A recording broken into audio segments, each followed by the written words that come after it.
Today I'm going to show you why I prefer growing things in containers rather than directly in the ground.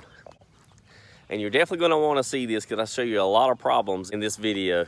Now I know a lot of my viewers don't have a lot of land, which is why I show a lot of my videos in my backyard. But when you have land and you decide you want to grow on it, you can run into some problems because it ain't that easy. It ain't just sticking things in the ground and you're done. So check this out.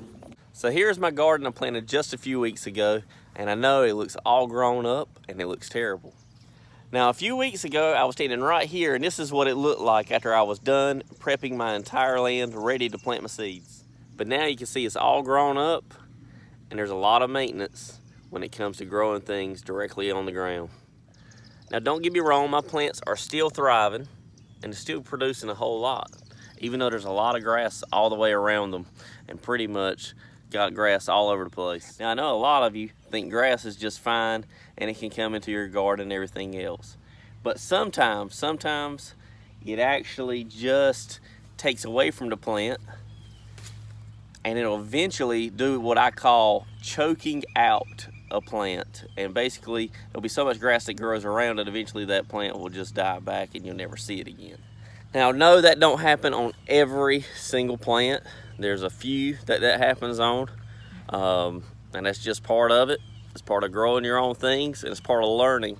I don't have a list for you of what plants that could actually happen to, but just know that's a possibility, and that's why it's always recommended you always keep all the grass out, you keep it maintained, and you actually hoe in between all your plants and just do a lot of maintenance.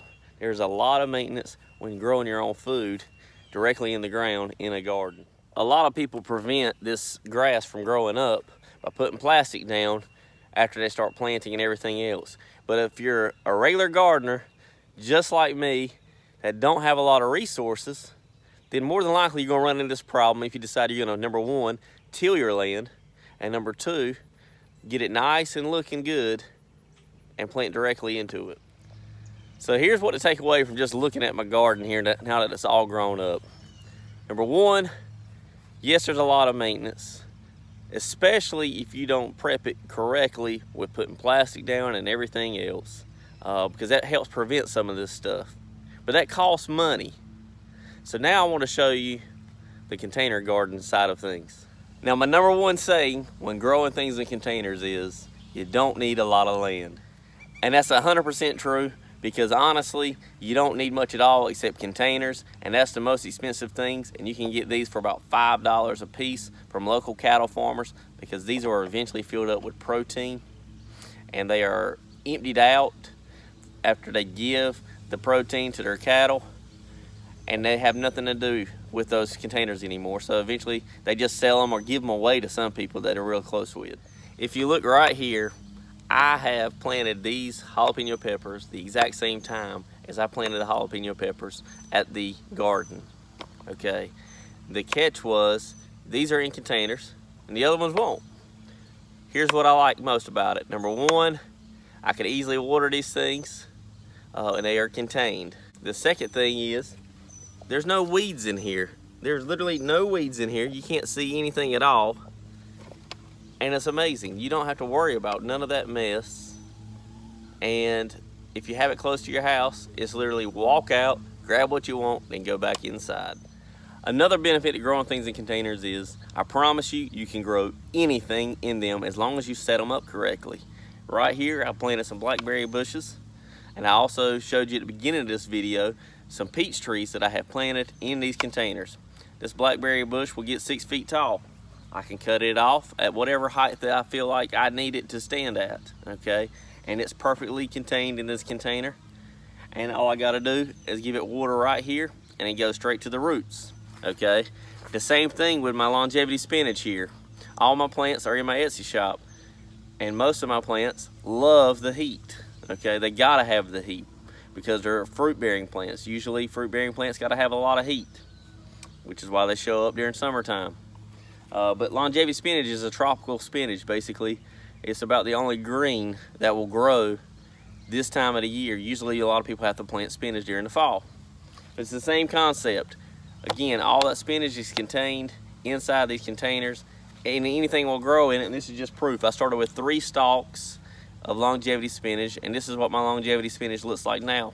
And again, whenever I want something, I literally just pull them off, take it inside, and that's that. And right here are some of my potatoes that I got growing in containers too, and they're about 30 days away from harvesting, and we know that by the flowers on the top of the potatoes. Eventually what will happen now is the flowers will die back, and then this plant will start wilting on its own no matter how much I water it. Just letting me know that, hey, it's time to harvest them. I also failed to mention earlier that your plants are out of reach when they're in containers of your small animals that like to forage on them if you got them in a garden. So when you've got them in a container, they're out of harm's way, and if they're in a garden, you know, rabbits and deer and all sorts of things can come by and take what you have. Where if you have them in a container, they're out of reach out of some animals, but you still have a better chance of hanging on to the food you worked hard for.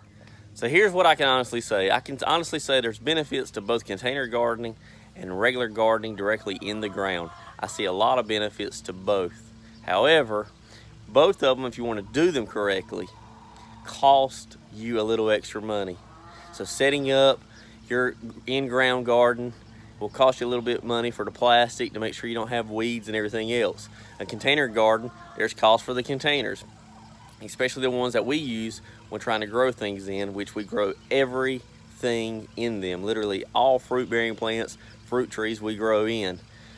What I like most about those is there's no weeds and everything else, and it's right there at your hands. You don't have to do anything. You don't have to move weeds out of the way or anything like that. It's just perfect every time you come to pick it.